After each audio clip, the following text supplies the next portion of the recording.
Dan masalah transportasi publik, masalah kemacetan dan polusi tadi, itu memang isu-isu yang sering sekali diangkat, sering sekali dibahas oleh Mas Pram dan Bang Dul kemarin pada saat kampanye.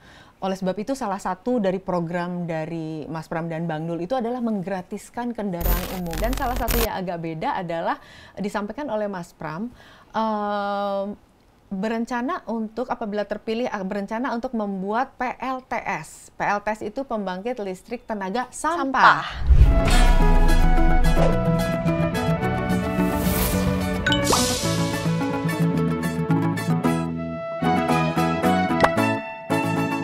Hai Fania, apa kabar? Baik. Thank you for coming. Fania, Yes, ayo kita bicara. let's go.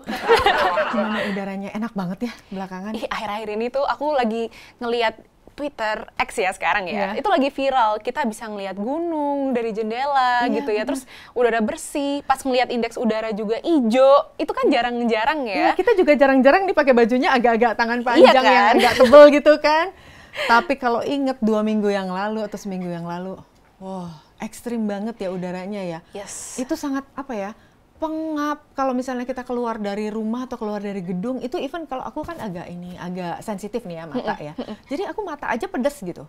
Pasti, keluar tuh mata pedes. Kebayang kalau di nafas gimana, untuk paru-paru gimana. Kamu juga ngerasain itu ya? Iya banget, karena aku juga, dulu aku suka lari gitu kan, aku suka lari di luar, outdoor gitu. Terus lama-lama ketika musim kemarau apalagi ya, yang namanya nggak ada hujan, anginnya juga seadanya, itu rasanya sumpek dan nafas itu berat gitu kalau pas lari. Makanya aku akhirnya ganti cabur gara-gara udaranya nggak friendly gitu. Cuman ya recently seneng ya kita karena udaranya segar dan itu karena ada pengaruh cuaca juga kan Mbak Muti. Iya, gitu. Sayangnya kalau misalnya ngelihat fenomenanya sih sepertinya ini juga cuma sementara nih ya, Betul, Pan ya. betul. Karena 2 minggu yang lalu itu masih pengap banget, saya masih ingat. Ini jadi agak segar karena hujan turun. Tapi begitu nanti kemarau, gimana nih gitu, jangan sampai balik lagi gitu kan, lagi seperti semula. Ini iya, memang polusi ini jadi salah satu yang jadi concern kita sama-sama ya, Van ya. Pasti, karena kan kita balik lagi ya, pengen ngelihat akar masalahnya seperti apa. Kalau sekarang kan karena cuaca again dan ini sementara gitu. Nanti ya jangan sampai, kita kan harapannya kayak gini terus ya Mbak Munti, jangan sampai cuman sebentar, orang buru-buru keluar pengen menikmati udara segar, tapi kita pengen seterusnya Jakarta seperti ini gitu. Dan masalahnya kan kita udah tahu ya bagaimana polusi udara, kemudian juga mulai dari transportasi dan juga industri itu yang bagaimana harus dibenahi lah dari sisi akar masalahnya menurutku. Akar masalahnya, iya. Kalau saya baca-baca data gitu ya Van ya, tahun 2023 itu sumber emisi terbesar di Jakarta ternyata berasal dari kendaraan bermotor. Yes. Gitu. Jadi kendaraan bermotor kita itu memang salah satu penyumbang terbesar dari polusi udara di Jakarta, kota kita ini sekarang gitu. Jadi kurang lebih 96,36%. Jadi ya udah hampir seluruhnya memang dipengaruhi oleh emisi yang dikeluarkan oleh kendaraan bermotor. Kamu sebagai Fania di sini kan sebagai pemerhati lingkungan ya, kalau aku kan sebagai orang awam gitu. Itu secara umum aku ngelihatnya oh iya memang kendaraan bermotor. Tapi kalau Fania sendiri sebagai orang yang memang benar-benar memperhatikan masalah lingkungan, ngelihatnya gimana, Van? Iya, kalau aku setuju Mbak, transportasi industri itu top tool lah ya ibaratnya penyebab kondisi udara Jakarta yang buruk seperti ini. Dan aku melihat transportasi ini keseharian deh. Kalau misalkan kita sehari-hari ngelihat macet itu udah biasa, berarti kan berdampak juga pada udara gitu ya, emisinya seperti apa. Belum lagi kualitas dari emisinya yang rendah misalnya seperti itu. Kemudian juga bagaimana pengaruhnya juga orang-orang menggunakan transportasi publik, karena tentu saja semakin banyak yang menggunakan transportasi publik dan meninggalkan kendaraan pribadi, pastinya juga menolong juga kan Mbak Muti untuk mengurangi emisi dan ujung-ujungnya kualitas udara Jakarta seperti itu. Itu sih Mbak Muti yang aku lihat. Dan kalau ngomongin transportasi umum ya, aku sendiri penikmat transportasi umum. Kalau aku bisa pakai transportasi umum, aku akan pakai. Aku juga. Iya kan? Iya, karena praktis. Harusnya itu jauh lebih praktis dan jauh lebih murah kan. Betul, karena biasanya sih kalau concernnya aku dan juga teman-teman warga masyarakat gitu ya, ngerasanya kita nggak perlu capek-capek nyetir, kita bisa istirahat di jalan, lebih cepat juga menghindari macet dan lain sebagainya. Kemudian aku inget dulu awal-awal aku menjalani aktivisme lingkungan ini, aku pikir orang itu harus didorong untuk pakai kendaraan umum. Ternyata sebenarnya mereka tuh pengen pakai kendaraan umum. Alasan mereka banyak yang kesannya nggak suka pakai kendaraan umum, ternyata karena yang pertama itu dari aksesibilitas. Betul. Karena mereka merasa, ya nggak nyampe rumah, atau jauh banget dari rumah, atau jauh banget dari kantor nih, dari stasiun terdekat itu jauh gitu. Jadi mereka merasa aksesibilitasnya rendah, sehingga mereka ngerasa ribet.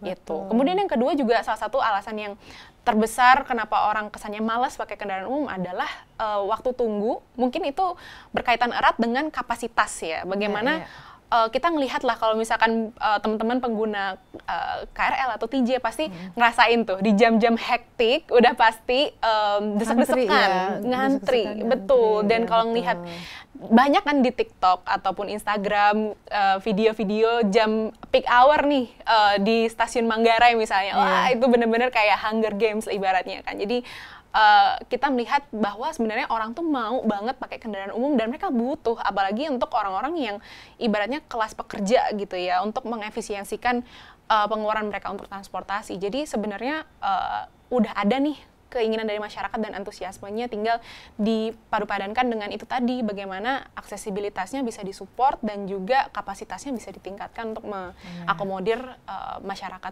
ini. Ya, disitulah nanti kita menaruh harapan yang besar nih sama gubernur dan wakil gubernur kita yang baru saja terpilih. Betul. Kepada Mas Pram dan Bang Dul. Dan masalah transportasi publik, masalah kemacetan dan polusi tadi, itu memang isu-isu yang sering sekali diangkat, sering sekali dibahas oleh Mas Pram dan Bang Dul kemarin pada saat kampanye. Oleh sebab itu salah satu dari program dari Mas Pram dan Bang Dul itu adalah menggratiskan kendaraan umum. Menggratiskan kendaraan umum untuk 15 golongan profesi. Ini salah satu pancingan lagi gitu. Betul. Pancingan untuk yang belum memakai kendaraan umum, supaya sekarang mulai nih semakin lebih termotivasi. Udah gratis, kurang apa lagi gitu kan. Tapi memang masih banyak PR-nya ya. Kalau untuk di Jakarta ya, tadi Fania udah menyampaikan. Betul. Ditambah lagi masalah kenyamanan tentunya. Iya. Dan untuk kita pekerja perempuan, keamanan. Gitu. Itu keamanan itu juga penting sekali. Nanti masalah keamanan ini akan nyambung lagi nih ke program Mas Pram dan Bang Dul yang lainnya, karena salah satu program dari Mas Pram dan Bang Dul adalah memperbanyak CCTV gitu. Jadi memang harapan kita semua program-program itu nanti bisa dilaksanakan nih dengan terpilihnya Mas Pram dan Bang Dul ya. Ke depan kita bisa semakin nyaman, semakin merasa aman, dan semakin banyak yang menggunakan transportasi publik. Betul. Nah, selain masalah polusi, kalau menurut Fania sendiri, apalagi sih problem lingkungan di Jakarta ini yang harus kita perhatikan? Oke, ini sebenarnya banyak ya. Banyak. Jadi pakai tarik nafas dulu ya. Oke, mesti pilih yang mana. Spektrum lingkungannya banyak. Cuman yang juga kemarin banyak di-highlight, terutama teman-teman di media sosial, itu soal sampah. Sampah? Yes. Sampai ada beberapa public figure juga yang mengajukan petisi untuk pemerintah Jakarta terutama bisa menangani permasalahan sampah yang krusial ini, karena kayak kita melihat ya Bantar Gebang kan sudah ya paling terkenal lah ya kalau ngomongin isu sampah. Kita udah sering dengar yang namanya istilahnya Bantar Gebang hampir full kapasitasnya. Betul. Kemudian tahun lalu sempat kebakaran, kemudian dan itu bukan kebakaran pertama juga, dan juga dari yang aku baca Bantar Gebang itu sudah dijejali berapa juta ton sampah gitu ya, itu banyak sekali dan over ya kapasitasnya. Betul. Dan kita kan harusnya sudah belajar dari kejadian yang di tahun 2005 ya di Bandung, itu sempat ada longsor sampah di TPA Leuwih Gajah yang kita peringati sebagai Hari Peduli Sampah Nasional gitu ya. Jadi kita nggak pengen kejadian itu terulang lagi, dan yang penting untuk di highlight untuk masalah sampah ini kan memang apa ya, dari hulu ke hilirnya harus diselesaikan. Betul.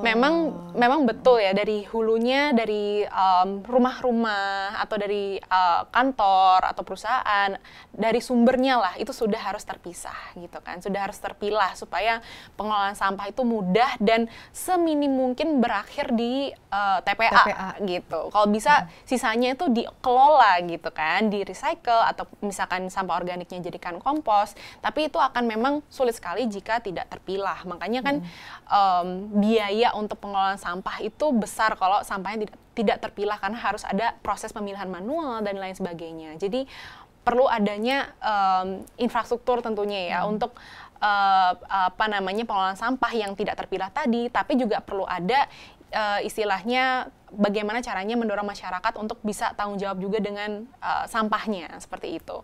Dan aku juga melihat fenomena munculnya banyak sociopreneur di bidang sampah gitu ya, startup pengelola sampah, mereka masuk nih untuk membantu permasalahan sampah yang ada di Jakarta dan sekitarnya. Tentunya mulai dari pengumpulan sampah, kemudian pemilihan sampah, mereka akan mentransfer itu ke mitra-mitra yang bisa mengelola berbagai jenis sampah sesuai golongannya, seperti itu. Dan aku di sini melihat salut ya dengan teman-teman entrepreneur ini yang punya inisiatif bagus untuk menyelamatkan lingkungan dan opportunity bisnis juga tentunya. Dan aku melihat bahwa bisa nih sociopreneur ini dirangkul oleh pemerintah, bagaimana mereka bisa disinergikan gitu ya dengan infrastruktur pengelolaan sampah yang ada di pemerintah sekarang ini, dan apa yang perlu diimprove pasti mereka juga banyak sekali masukan yang bisa diinput ke Mas Pram dan juga Bang Dul. Dan sangat membesarkan hati kalau saya melihatnya ya,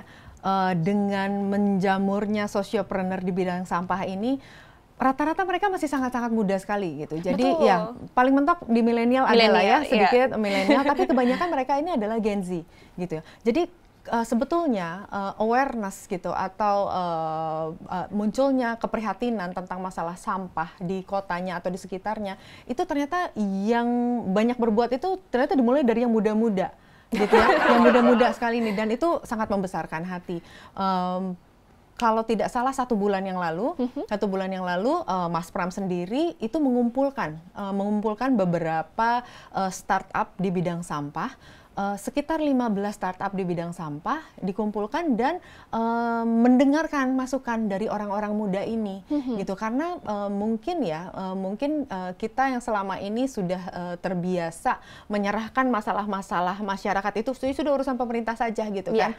Nanti begitu ini timbul masalah salahkan saja pemerintahnya gitu. Tapi ternyata anak-anak muda ini, Gen Z dan millennials ini ternyata justru berinisiatif, dan itu yang membesarkan hati dan membuat Mas Pram sangat tergerak.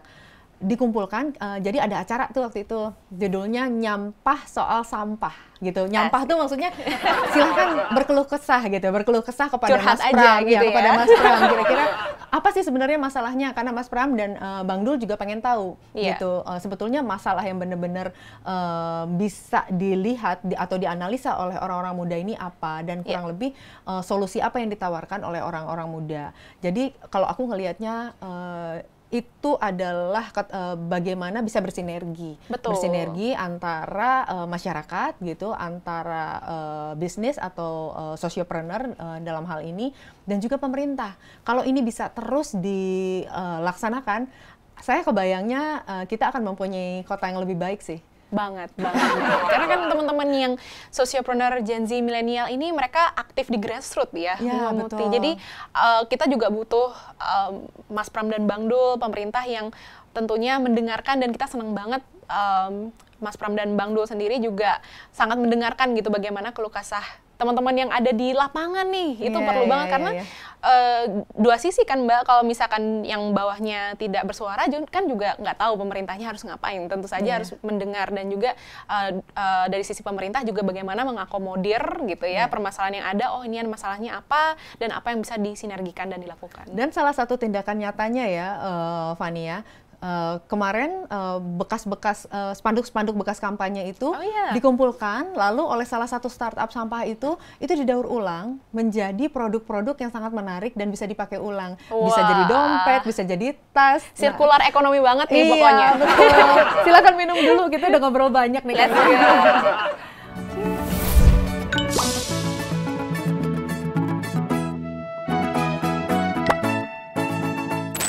Kita masih nyambung nih ngomongin soal sampah ya. Kayaknya kalau ngomongin sampah kayaknya memang nggak akan ada habisnya. Karena ini jadi masalah yang sepertinya sampai saat ini belum ketemu pemecahannya gitu kan. Kita masih mencari gitu sama-sama. Nah, salah satu yang sempat disampaikan oleh Mas Pram juga, dan ini cukup menarik. Jadi saya sering membandingkan gitu di antara beberapa paslon, program-program mana yang kira-kira agak beda gitu. Saya nyarinya yang agak beda gitu kan. Dan salah satu yang agak beda adalah disampaikan oleh Mas Pram,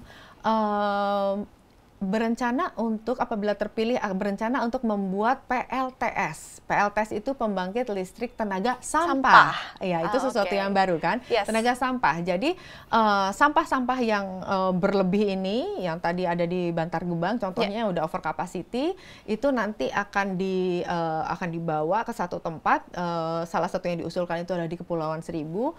Lalu di sana sampah-sampah ini akan dikumpulkan dalam PLTS. Jadi itu bisa bermanfaat gitu loh, bermanfaat menjadi pembangkit listrik.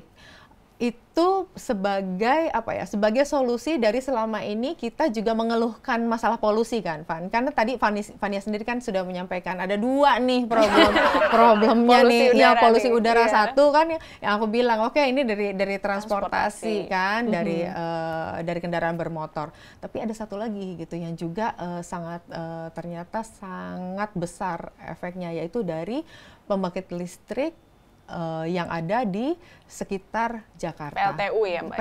PLTU yang ada di sekitar Jakarta. Kalau menurut Vania gimana? Iya, jadi menarik nih, ini cukup kompleks ya, karena nyambung ke masalah sampah masalah polusi juga gitu kan. Kita kalau bisa ada satu solusi yang nyelesain dua masalah sekaligus, kenapa enggak, benar nggak sih? Dan kalau aku ngelihatnya sebenarnya PLTSA, pembangkit listrik tenaga sampah ini udah diterapkan di Bantar Gebang. Jadi ada sebenarnya dia nggak besar kapasitasnya, seingat aku nggak sampai 1 megawatt gitu ya, tapi itu menjadi sebuah contoh bahwa kita bisa loh mengolah sampah di PLTSA dan mendapatkan bonus energi gitu ya untuk menghidupi, setahu aku, operasional di Bantar Gebang seperti itu. Jadi sebetulnya bukan hal yang totally baru ya gitu, bukan? Sudah ada di Bantar Gebang dan memang itu bisa ibaratnya direplikasi ya. Itu memang cukup challenging sih Mbak kalau aku ngelihatnya, dan challenge-nya memang kan tadi aku bilang ya, sampah yang ada sekarang ini rata-rata belum terpilah seperti itu. Sedangkan biasanya pembangkit listrik kan ada standar sampah kondisinya harus seperti apa segala macam. Jadi itu dari segi teknisnya bisa jadi kendala juga, makanya perlu ada solusi yang komprehensif gitu ya, dari awal sudah terpilah, kemudian dari masuk ke PLTSA itu jadi lebih efisien listrik yang dihasilkan sehingga bisa dimanfaatkan kembali gitu kan untuk kebutuhan masyarakat gitu. Dan kalau memang ini bisa disinergikan gitu ya Mbak, bagaimana dari hulu pengelolaan sampahnya dan jenis sampah apa aja yang bisa digunakan di PLTSA, itu bisa membantu menyelesaikan tadi kedua masalah gitu kan, sampah dan juga polusi udara gitu, karena kan itu sumber yang tergolong energi baru gitu ya PLTSA ini. Dan juga aku melihatnya kayak misalnya Singapura deh, aku pernah ngebahas ya tentang Singapura itu bagaimana negara yang kecil nggak punya lahan tapi kok sampahnya lari kemana gitu ya, bersih-bersih aja kayaknya di mana-mana. Nggak mungkin mereka numpukin sampah di satu lahan. Nah, ternyata mereka itu juga memanfaatkan teknologi insenerasi untuk pembangkit listrik juga. Energi yang dihasilkan dari insenerasi tadi digunakan untuk konsumsi listrik, kemudian juga itu terbukti gitu bisa dimanfaatkan oleh Singapura. Dan kita juga sebenarnya punya sampah yang masih menumpuk nih, ibaratnya sampah yang udah bertahun-tahun menumpuk misalnya di Bantar Gebang, itu kan juga mau dikemanain gitu kan. Kita kalau didiemin terus juga nggak mungkin gitu kan, kita pengen ngolah itu juga. Jadi barangkali sampah yang sudah ada, yang sudah menumpuk itu bisa dikelola juga di PLTSA seperti itu. Ngomongin soal sampah dari tadi yang kita omongin ini selalu hilir atau bagaimana menanggulangi sampah yang udah keburu ada gitu ya. Salah satu yang mungkin juga bisa kita harapkan dari Mas Pram dan Bang Dul adalah akar masalahnya. Vania kan tadi selalu mengatakan akar masalahnya di mana. Dan salah satunya salah dua sih kalau aku salah dua, masalah satu. Yang pertama adalah policy gitu ya, policy dari pemerintah soal sampah ini, dan satu lagi adalah pendidikan. gitu. Pendidikan, bagaimana awareness masyarakat, mulai dari sedini mungkin, semuda mungkin mereka sudah aware gitu loh, bagaimana mereka memperlakukan sampah. Ini mungkin mencontoh juga di negara lain, misalnya contoh di Jepang. Di Jepang nggak banyak loh itu tempat sampah, tapi nggak juga jadi jorok gitu kan. Betul. Ternyata mereka sangat sadar, mereka selalu bawa kantong plastik di dalam tasnya. Jadi kalau mereka nyampah, mereka akan bawa itu sampah gitu. Sama yang dibawa, dan mereka akan taruh itu di rumahnya atau di apartemennya gitu kan. Nah, itu yang saya juga belum lihat sih. Aku belum lihat ya kalau di Indonesia awareness soal itu gitu kan. Belum ditanamkan sejak dini. Terus yang kedua, policy dari pemerintah. Karena kita tahu misalnya, banyak sekali kita event-event nih ya gitu ya, ada konser gitu, ada event apapun, olahraga, event termasuk event politik misalnya kemarin. Itu nggak pernah ada aturan yang jelas gitu loh, bagaimana nanti pengolahan sampahnya, siapa yang bertanggung jawab, dan nanti mesti seperti apa gitu sih. Kalau menurut Fania gimana? Kalau menurutku tadi terkait dengan apa namanya, yang pertama tadi tentang apa Mbak? Sampah, pendidikan sorry, iya. Pendidikan dan regulasi ya, dua itu aku setuju banget, karena kalau dari awareness selama ini kan juga yang aku lakukan sebagai content creator dan aktivis lingkungan juga adalah membawa awareness ke masyarakat supaya mereka sadar gitu ya betapa pentingnya menjaga kondisi lingkungan kita dari sampah gitu. Cuman mereka nerima gitu ya, misalkan nerima, tapi bagaimana call to action-nya? Karena jujur Mbak, aku menjalani hidup yang less waste itu pun juga nggak mudah. Nggak mudah. Kadang yang pertama PR gitu ya, ngemilah sampahnya. Belum lagi nanti kalau udah kepilah sampahnya bakal kecampur lagi misalnya gitu kan. Jadi di rumah udah susah-susah ya, udah susah-susah dipisahin, begitu itu sama yang kerja di rumah nanti satuin lagi. Benar. Dan gimana kita bawa tumbler sendiri, bawa makanan sendiri, itu kan aku bisa bilang nggak mungkin lah kalau itu nggak lebih ribet ketimbang gaya hidup yang praktis-praktis instan aja gitu. Tapi banyak waste-nya.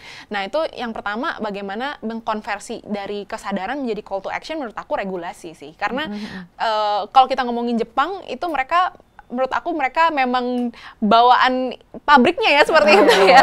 Memang berbeda banget mereka. Bahkan kita sempat lihat waktu timnas tanding sama Jepang waktu itu di GBK, pendukung dari Jepang pun kayak bersih-bersih GBK. Bersih sendiri. Mereka sadar gitu untuk bersihin stadionnya orang lain di negara orang gitu kan. Cuman kalau mungkin aku bisa ngambil contoh yang negara yang aku juga perhatikan adalah Jerman. Mereka tuh memilah sampah ada 7 jenis, dan 7 jenis ya. Betul. 3 aja udah PR loh. 7 jenis, dan tuh ribetnya minta ampun. Dan meskipun seribet itu, tapi orang-orangnya patuh karena memang kalau tidak patuh didenda gitu, quote and quote. Jadi mereka bukan fully karena awareness juga, tapi juga karena penetapan regulasi yang saklek gitu ya dari pemerintahnya untuk mereka memilah. Karena kalau nggak dipilah, industri-industri pengelola sampah yang udah spesifik masing-masing golongan, mereka akan kewalahan untuk mengelola sampahnya seperti itu. Jadi kalau aku melihat di sini bagaimana adanya regulasi dan penegakan regulasinya juga bisa membantu. Misalnya kayak isu retribusi sampah. Kemarin sepertinya sempat dibahas juga ya isu retribusi sampah. Itu menurut aku melihatnya gimana ya, kalau melihat mungkin dari kalangan menengah ke bawah agak sulit kali ya kalau ngomongin retribusi sampah, tapi melihatnya sebagai bisa jadi seperti sistem denda. Jadi sampahmu tanggung jawabmu bisa dipilah, tapi kalau misalkan tidak dipilah atau lebih dari 5 kilo misalkan tidak dipilah, ya misalkan kena denda seperti di Jerman gitu ya. Mereka tidak memilah, mereka yang kena denda seperti itu. Jadi mereka ada ownership terhadap sampahnya juga, tapi di make sure juga bagaimana handling sampah yang sudah terpisah itu di make sure bisa lari ke tempat yang benar gitu, jangan cuman berakhir di landfill yang ujung-ujungnya percuma begitu kan. Jadi biar continue dari hulu sampai ke hilir. Ngomongin sampah itu memang nggak pernah ada habisnya ya, sangat menarik dari berbagai sisi, itu bisa dianalisa. Tapi Fania sendiri, kalau Fania kan nggak mau nih disebut aktivis lingkungan ya, pengennya disebut sustainability storyteller gitu. Nah kalau menurut Fania sendiri, ini sebagai masukan juga sih kepada Mas Pram dan Bang Dul, gubernur kita dan wakil gubernur kita yang baru, apa yang penting untuk diperhatikan untuk jangka pendek dan jangka panjang berhubungan dengan sustainability? Keseluruhan ya Mbak, ini nggak cuma masalah sampah. Kalau dari jangka pendek tentunya bagaimana itu tadi ya, masyarakat nih dari segi sustainability itu juga nyangkut ke kesehatan juga, karena tadi seperti polusi udara gitu ya. Jangan sampai kita short term aja nih ngelihatnya, tapi juga jangka panjang. Dan untuk short termnya mungkin yang bisa mudah dilakukan, low hanging fruitnya ya, barangkali adalah misalkan menanam pohon gitu kan, itu salah satu isu untuk menangani isu polusi udara. Kemudian juga penambahan armada untuk kendaraan umum, tadi juga insentif yang diberikan untuk masyarakat, menggratiskan untuk beberapa golongan masyarakat supaya mereka tertarik pakai kendaraan umum. Kemudian juga kalau dari sisi yang lain, misalkan banjir, bagaimana bisa saluran-saluran untuk melarikan ya, ini debit air, betul. Jadi kalau aku melihatnya itu jangka pendeknya. Kemudian untuk jangka panjangnya ini yang memang kita bisa melihat beberapa pattern yang berulang ya Mbak ya, kayak misalkan banjir berulang, itu sumbernya dari mana akar masalahnya, misalkan banjir kiriman atau misalkan resapan air tanah yang belum maksimal dan segala macamnya, itu perlu diperbaiki. Kemudian untuk polusi udara jangka panjangnya juga, karena kita melihat ini kan tadi ya transportasi dan juga industri ya, bagaimana transportasi yang pribadi itu bisa dikurangi, misalkan memberikan disinsentif atau pengetatan gitu ya.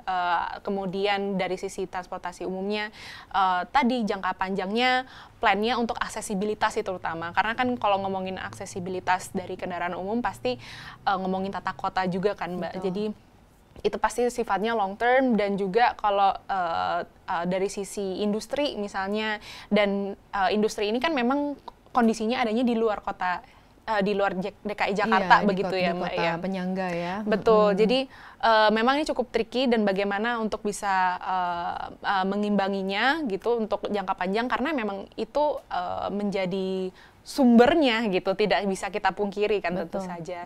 Dan juga yang mungkin lastly ngomongin soal kenaikan permukaan air tanah. Iya, bagaimana level tanah ini turun terus di Jakarta, baik itu karena perubahan iklim sehingga meningkatnya permukaan air laut, atau juga karena pemanfaatan air tanah yang ibaratnya berlebihan gitu kan. Bagaimana memastikan orang-orang mendapatkan akses saluran perpipaan air, sehingga mereka tidak perlu ibaratnya mengkonsumsi dari tanah gitu, langsung sumur bor gitu ya, atau misalkan dari industri ataupun perusahaan-perusahaan besar ataupun pusat komersial gitu, ada regulasi untuk pembatasan pemanfaatan air tanah misalnya. Jadi itu yang aku melihat sebagai langkah yang perlu dilakukan secara jangka panjang. Aduh, kompleks banget ya memang kalau ngomongin soal lingkungan ya, dan nggak akan bisa cukup memang kalau cuma 30 menit ya Van. Benar. Mudah-mudahan next time kita bisa ngomong lagi lebih panjang, lebih seru gitu, lebih detail. Untuk hari ini thank you so much untuk waktunya Van. Kita minum lagi yuk.